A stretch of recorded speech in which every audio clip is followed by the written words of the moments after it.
So many different industries now rely on plastics, originally because they were very convenient and very cheap. Unfortunately, that convenience is also the inconvenience because they don't degrade, which means every bit of plastic produced in the last 100 years is, for the most part, sitting around somewhere or floating in the ocean, uh, integrating itself into smaller and smaller micro and nanoplastics and seeping into our ecosystem, including every single animal studied and every single plant. Welcome to Climate Basics, a podcast about the global energy transition and the challenges countries face, presented in an optimistic and realistic light. Here are your hosts, Ty and Greg, and please remember to like and subscribe. How's it going, Greg? Very good. Very good. It's Snowmageddon in Toronto, Ontario, Canada. And so yeah, we've got some sort of winter storm which has visited and it has dropped our temperatures by at least 15 degrees Celsius in the span of about 24 hours. And Wow. it's brought a couple of months worth of snow. So it's an interesting sort of late Christmas, white Christmas type of idea here in Toronto. Hmm. Okay. Sounds beautiful. But we're not here to talk about my weather. We are here to talk about plastics today. Plastics, plastics, plastics. We could go on and on and on because apparently plastics are absolutely everywhere. And while in some ways they make our life more convenient, they also have a problem in that they don't just go away. They don't dissolve. They don't get absorbed back into the environment and they stick around. And in addition to plastics, we also have something called microplastics, which apparently makes its way into our bodies and everybody else's or every other organism. So we're here today to talk about it, but maybe to give the viewers a bit of an overview. So plastics, this is a huge industry and plastics are derived from oil products, I guess, from That's right. oil. Yeah. And it's a global industry and ballpark, it's like $700 billion per year as an industry. It's an industry which is not going anywhere. It's grown rapidly over the past decades. And so maybe you can give us an idea. So plastics, why is it everywhere? They're everywhere primarily because they're really cheap. The reason why they're cheap is because, well, when you pull petroleum fuel out of the ground, it's not ready to go straight into your car. It's mixed up in a bunch of different forms, some lighter, some heavier, and often with a lot of impurities. So when a industry extracts that crude, it has to be refined, and the refinement process is very energy intensive and very dirty, and it ends up creating several different types of fuel. Some stuff that's appropriate for cars and tractors, others for airplanes. Diesel is a little bit grittier and thicker, and for trucks and ships, we use that stuff. We take some of the mid-range stuff that's very kind of like gooey, tacky substance called naphtha, and that we turn into plastics. The very, very heaviest of these petroleums become asphalt and other pavements. Gotcha. So plastic is basically this free material that the oil industry has left over from the refinement process, and that's why plastic products are so notoriously cheap. So wait a second. So it's this free product because I guess the history of plastics was they've been around for 100 years, but they really started to grow after World War II. And Mhm. so they grew and grew and grew so that by the 1970s, it looked like the growth was incredible, and it was, but it doesn't seem so incredible now because they really took off again, starting in the 2000s because of technological advances or what have you. But you're saying that prior to plastics taking on this lion's share in the market and creating so much revenue for the oil companies that it was just simply a waste product? Well, if they hadn't have found a useful application, then yeah, it would essentially be a type of industrial waste. But as it happened, you can shape it and mold it, and different types of plastics can be remolded through heat, and many of them last, as you said earlier, for a very long time, sometimes hundreds or thousands of years. So it became a very useful product. It became integrated with automobiles, electronics, medicine, food safety. So many different industries now rely on plastics, originally because they were very convenient and very cheap. Unfortunately, that convenience is also the inconvenience because they don't degrade, which means every bit of plastic produced in the last 100 years is, for the most part, sitting around somewhere or floating in the ocean, integrating itself into smaller and smaller micro and nanoplastics and seeping into our ecosystem, including every single animal studied and every single plant. Well, wait a second. So when you say that they're not recycled, I can tell you this, in Toronto, with a lot of fanfare, for the past 20, 25 years, we've had a recycling program. And so we have been assured that our plastics are recycled. No, no, Ty, I mean, we have these large blue bins. We Yeah. fill them up because we're good citizens. We do leave them on the sidewalk because that makes it easy for the disposal truck to come get them. They're taken away and then it's out of sight, out of mind. And we've done our good. I mean, we do walk back from the sidewalk back into the house. We pat ourselves on the back because we have taken care of those plastics. What do you mean that they're not recycled? How much Well, how much is recycled in terms of plastic? less than 10% globally, Less than less than 10%. 10%. Yeah. And some plastics can be easily reforged into new materials. Oftentimes, it's a issue of it not being economically incentivized to be able to do larger scale, more efficient facilities. So there's this kind of chicken and egg problem in getting large scale plastic recycling off the ground. But some types of plastic essentially don't recycle. So you have to use them as is or shred them and use them as general fill, which means significantly diminished profits in the process. So over the first few decades of recycling, it came to be fewer and fewer local regional recycling centers and more incinerators or offshore shipping and sending it to Philippines, Indonesia, China, Thailand, places where there are lax environmental laws and local populations will end up sifting through them for valuables.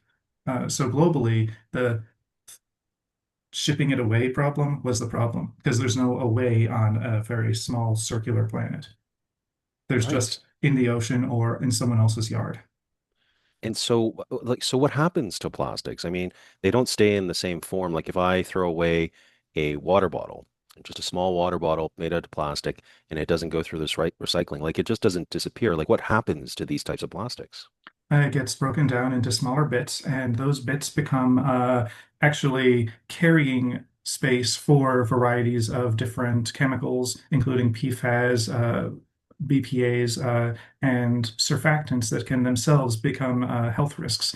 Normally, these materials don't get ingested by a living body, but when they hitch a ride on these little nodules of micro and nanoplastics, those become vehicles for transmission into living bodies, including the bodies of humans. So unfortunately, you have chemical pollutants and microplastics working in concert to exacerbate both problems. Right. And so when you say nanoplastics, these are microplastics, basically, just very small little bits. And you're saying, So small that they can penetrate capillaries and even pass the blood-brain barrier. So these things are not just in all of your organs, but also inside all of our brains. wow. Yeah. And also presumably inside of most or all of the animals that we eat, Ac- if we're According to studies, every single animal, yes. and so this is just a wild science experiment. Like so a century ago, humans didn't have widespread microplastics in their body, but then now we do. Yeah, and we don't really know what the long-term impacts are because we don't have a control study. That is to say, we don't have a sample of ecosystems of humans. We don't have a village somewhere that hasn't been exposed to microplastics. They're found in the Marianas Trench. They're found on the top of Mount Everest. So there's no, oh, here's this other group and here's their cancer rates and their rates of developmental problems that are separate from microplastics. We just have globally a generational inundation of this material into every aspect of the ecosystem and every Right. waterway. Right. Okay. So in terms of this, maybe you can then talk about some of the health issues that can arise for human beings with microplastics in their body. Yeah, so we are seeing studies in lab animals and in situ environmental studies where we see that it affects the development of plants and animals. And amongst vertebrates like us, we see impacts on the nervous system, on development, on functionality, discernment, cognition. We also see issues in gut health, pulmonary and circulatory issues, including increased risk of blood clots or various issues having to do with basically cholesterol can be supplemented or replaced by some of these little micro and nanoplastics in the human body. So if you're at risk for a blood clot from high cholesterol, this will exacerbate that by just being an extra little bit of clotting material in those same arteries. So really, it's all over the whole system, and not just humans, but humans and our entire food chain. Especially, this makes it riskier to eat tuna, for example, because as carnivores, creatures that eat other creatures bioaccumulate and hyperaccumulate the microplastics in their prey and then deliver them to us on a plate. Right. And how is it that at least it seems to a layperson that plastics are just this sort of sudden issue. And by sudden, I mean over the past 15 years. It's like precious little was discussed about them. We were worried about cigarette smoke in decades past. We were worried about cell phone radiation waves close to the brain. And then all of a sudden, plastics appeared and did not disappear. We heard about the garbage patch somewhere in the ocean. And then we started hearing about, like you said, microplastics. Like, why all of a sudden? And the news just doesn't stop. Partly it's because we didn't know what the impacts were before in the 70s and 80s and going through the 90s. There was a movement of understanding that plastic pollution is a problem, and that's why we had that recycling movement happen. But for the most part, uh, it didn't really become obvious until there was a giant swirling pile of plastic that you can visibly see when snorkeling across the Pacific Ocean. So when it got to the point that random tourists would notice it, then it became a part of the global news cycle. As far as the health impacts, two reasons. One, we have been consistently doubling the amount of microplastics in the ecosystem, and over the decades, the health impacts are compounding. They're getting worse and more obvious. And the other bit is that there simply weren't as many studies focusing on microplastics. They've really increased a lot since the early 2000s. And as we see more studies coming out, we get a better and better idea what are the health impacts and what are the quantities we're seeing in samples. Okay, so less than 10% of the plastics are recycled. They stay forever. They just break up into smaller and smaller bits. They go everywhere. So plastics which were created, decades ago are still around. For example, what are the solutions? What can people look forward to here? Like, how do we solve this problem, Ty? Because cutting out plastics doesn't make sense. We are so dependent. It's so entrenched. It's What not can going to we, happen. right? What can we So, do? reducing the amount of plastics that we use is a big one. Also, reducing the specifically most harmful shapes. The classic example, I think the entire internet got concerned with a turtle with a straw up its nose. You know, these types of really high visibility impacts on what they call charismatic megafauna, or the animals that are big enough and cute enough that humans care about them. Right. Those get a lot of media attention, but they're really just a very small part of the problem. So you can use fewer disposable plastic bags. You can try to use reusable utensils and such. But this is all together a very small impact compared to what some organizations are doing, collecting the plastic and pulling it out of our waterways, focusing on oceans and rivers. The Ocean Cleanup Project and a variety of other large nonprofits are working on this. And many cities have installed little boats that travel up and down their rivers, pulling the larger plastics that are still large enough that you can see and put in a recycling bag, pulling those out of the rivers before they get to the oceans. That's important. But also, there's a technology that has a lot of potential to do another scale of impact, and that is bioremediation. That is when you use microbes like bacteria and fungi to break down the plastics in place and turn them back into the hydrocarbons that they originally made from. Gotcha. That's fascinating. So bioremediation, and it sounds like that makes sense. Like, what is bioremediation? What types, how do we do this? What types are there? So essentially for different forms of plastic, polyethylene, polypropylene, etc., you have different critters that have accidentally or because of constant exposure developed over time, evolved a way to be able to digest and process these chemicals. Some of the most promising examples include the fungi that eat rotting wood because wood is made from silicate and lignin. That is to say, the silicate, the hard part, and the lignin, the kind of organic glue that binds it together. And lignins are extremely tough, very hard to break down chemically. So there's these fungi that specifically evolved over millions of years to break down wood. They call them lignolytic fungi. So these mushrooms that eat wood, some of them can also break down certain types of petroleum. And so Okay. that's one way to deal with certain plastics. We also found a moth, a wax moth. Its larvae can eat soft plastics, and that's because there's a microbe in their gut that's used to eating waxy material, like from a beehive, and processing Mhm. that. And it's learned how to adapt that to certain other types of soft plastics. So these are a couple examples of the type of finding an organic pathway that already exists and then figuring out how to make that part of a organic composter, what they call a bioreactor. Right. Right. So that okay, so it's like an incinerator, but instead of burning it all, then you use these microbes in order to digest it. Chemically transform it, yeah, back down Right. into less harmful, more digestible parts. Is this at the lab stage? Are there pilots? Are there There are a lot of laboratory experiments getting really positive results. We're talking from the 70 to 90% range well, for very specific chemicals and very specific microbe colonies. Being able to turn that into the type of thing that you could integrate into existing civil water remediation, like adding a section to the sewer system so that instead of just having microplastics coming as they currently are through your home's tap water, but instead adding a stage to that process where in water treatment it also gets bioremediated and some of the microplastics filtered out and processed. Uh, right. that isn't really happening yet. There are some organizations, I know of one in India that was working on a tributary of the Ganges where they were actually inserting basically little filters on the sides of the river and the water that flows through getting exposed to a proprietary combination of microbes that grab and eat some of the plastics and other chemicals that otherwise would be polluting that river. So that Right. downriver, the water quality is drastically improved and the microbiome subtly changed for the better.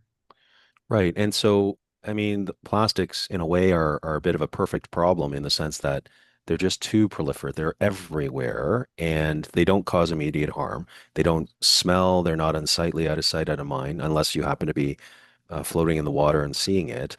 But it's almost like where do you begin? Any solution is maybe just too small scale. And then that leads to the popular opinion of look at that turtle with a plastic, straw in its nose. We can fix that.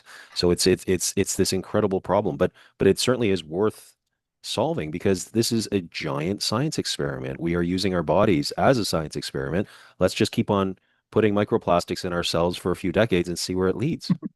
Well said. That's essentially it. We are the subjects of a science experiment that we never signed up for and that we don't have a control group for. And that's because there's something that if you're a laboratory scientist developing new pharmaceuticals or new industrial chemicals, you have to follow something called the precautionary principle. That is to say, you're not going to flood the world with this material until you've reasonably proven that it's not going to be disastrous for the ecosystem. Great concept, right? Sounds like smart for liability and other purposes. But we didn't follow that in the case with plastics. We just slowly ramped up production over the course of 80 years until we're where we are now. A problem, the impacts of which we are not entirely sure, with only a few beginnings of solutions for. Right. Yeah, and of course, it's such a mainstay of our production cycle. I mean, so many products have plastics in them, and there is absolutely no movement and no economic reason to replace them. So then you don't even have a supply chain to replace them. Because they are the default cheapest option so many times. Here in Europe, we had a transition where the EU basically made rules about single-use plastics for food takeaway, that type of thing. And this is not the type of thing that you could never pull off in the United States. In fact, many states have made moratoriums against anti-plastic legislation. Not only can you not do anti-plastic legislation, but you can't even talk about it. But in the EU, they did it and it pulled off without a hitch. And now every time you order food at home, it comes in either bioplastics or biodegradable plastics or treated coated paper, wax paper. And yeah, it works fine. The Right. economy didn't die. And in fact, a bunch of new companies exist now in this market that was created by this legislation for bioplastics. And that actually takes us to our good news segment of the day. Are you ready? Cue the Y- music. Yes, absolutely. Wind, sun, and energy, powering the world for you and me. Clean and green is the way. Let's save our earth every day.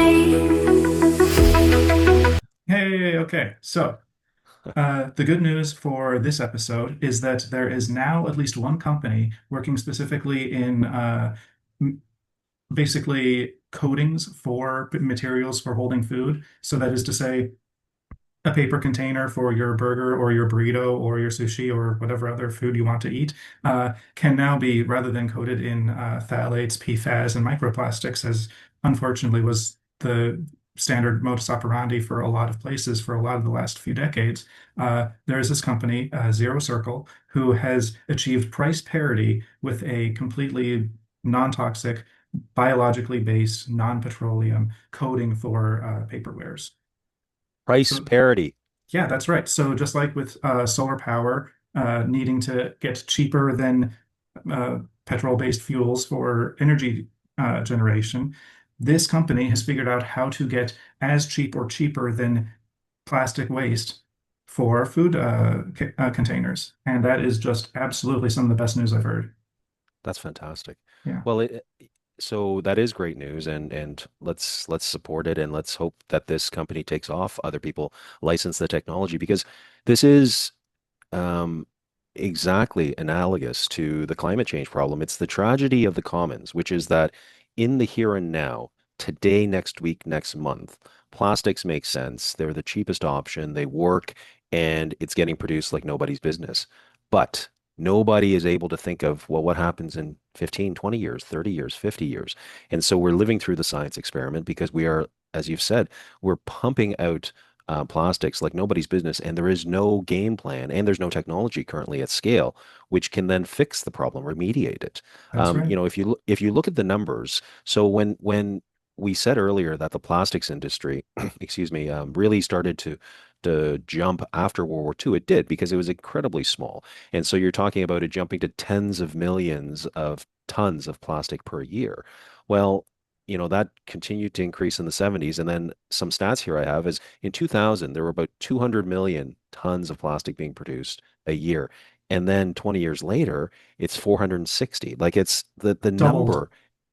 number is just enormous. Yeah. And there is every incentive for the fossil fuel companies to make money off of what is essentially a waste product and to fund, research and then, to push for government subsidies or what have you. Like it almost sounds like this perfect little conspiracy in the sense of, pushing product that we want to make money on and don't look 5 to 10 to 50 years down the line. There is nothing you can do to remediate it. But in the here and now, it's nice and cheap.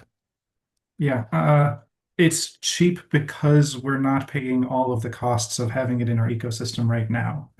It's cheap because we don't have to worry about paying for the hospital fees for somebody that has health complications because of environmental microplastic pollution. If all of that had to be paid for by somebody, maybe somebody that was the initial primary producer, plastics wouldn't be the cheapest material, would they? Right. Not even by Uh, a long shot. Right now, we have already produced approximately 8.3 billion tons of plastic. That is to say, somewhere around 4 or 5 times the weight of all the animals currently alive on Earth.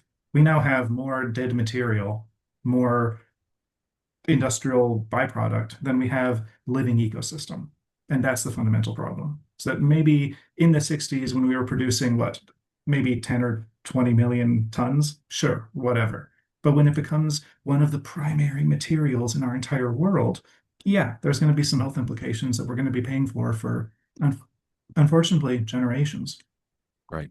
And the tragedy of the commons, of course, continues because the economic incentive is to produce the stuff, produce it at scale, just get it out there.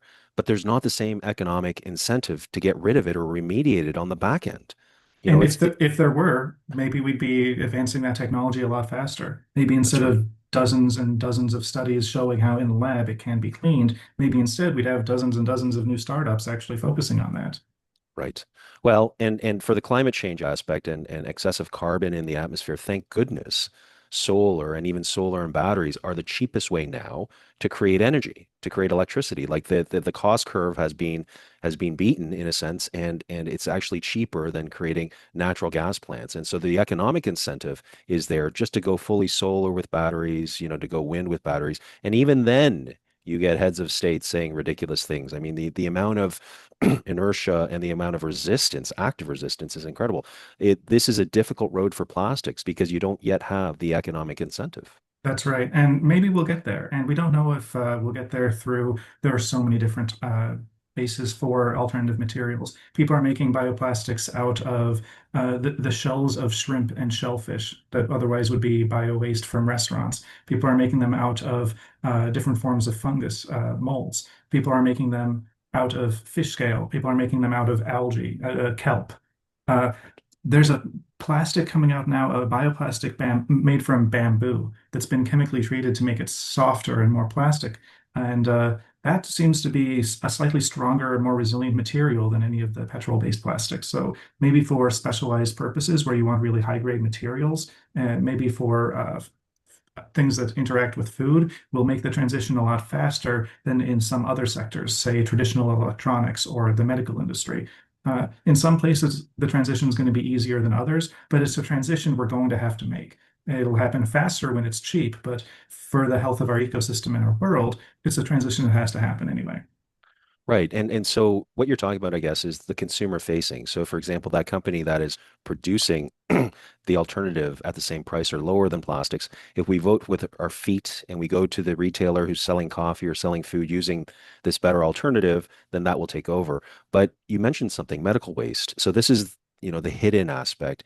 None of us see this. The consumer facing aspect is not. It's just it resides entirely in the purchasing department of the hospitals. Yeah. But medical waste, is that a significant problem? Does that deserve even discussing when you're putting it up against, consumer use? I mean, is it that significant? It's a significant factor. There's a lot of single-use items in the medical industry, and there's a lot of objects that are used every day by doctors and surgeons that haven't always been plastic or haven't always included plastic, and now as a default do. Uh, this is a sector with a lot of regulations and a lot of very specific requirements. So as I said, I think it'll be slower to transition than, say, some other sectors like electronics and cars and toys. Those really easy. Switch to bioplastics. We have viable alternatives today. For advanced electronics and for the medical sector, it'll probably be longer as we slowly figure out what parts can be reduced and what parts can be transitioned. The opportunity for the institutionals, which is like medical waste, is that if the purchasing department heads watch this podcast or other news information like this and they realize that it's a problem, they can actually swing the pendulum just a lot quicker if they start demanding it because they have the ability to control, right? Like they are the bottleneck, they are the outlet, and it's more cohesive that way.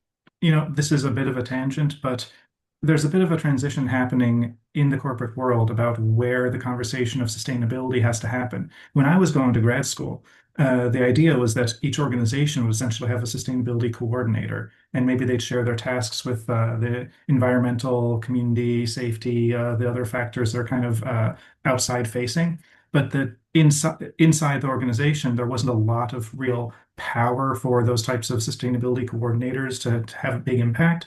And now, in the past few years, we're starting to see a better understanding of the fact that this has to be integrated with the rest of the processes. So that rather than having one sustainability expert and 5 people in ordering and 12 people in waste reduction and another couple dozen people in HR that have to do with local community impacts, instead, you need to be training all of those people up at least a little bit in thinking about how sustainability can be impacted in their position. That's when you have the type of organization that can make decisions like that. Right, right. And it just makes sense. I mean, it makes sense from every perspective, from a community perspective, but also if you push on this, it will make sense from an economic perspective as well. We have to Yeah, believe that. Yeah, absolutely. right. Absolutely. Well, so huge problem. Any final thoughts with regards to plastics and microplastics here, Ty? Uh, think about, to start with, all the places in your life where you are exposed to plastics and microplastics. Take a look at some of the reports on the human health impacts of plastics and start taking steps to maybe reduce the amount of plastics that you inhale and ingest. A lot of it comes through air pollution. Particulate matter pollution is largely microplastics. A lot come off of car tires disintegrating into the air on the street. And think about if you microwave food, make sure you don't do it in plastic containers and try to reduce the amount of plastic packaging, especially cellophane, that you have on your food. That is two easy ways to reduce the overall amount of microplastics going into your body on a weekly. Right. Well, excellent. Well, thank you very much, Ty. This was great. Thank you, Greg. Okay, excellent. And And I'll see you thank you next all for week. listening. Yes. Yes. Okay. Thanks. Thank you for listening to this episode of the Climate Basics podcast.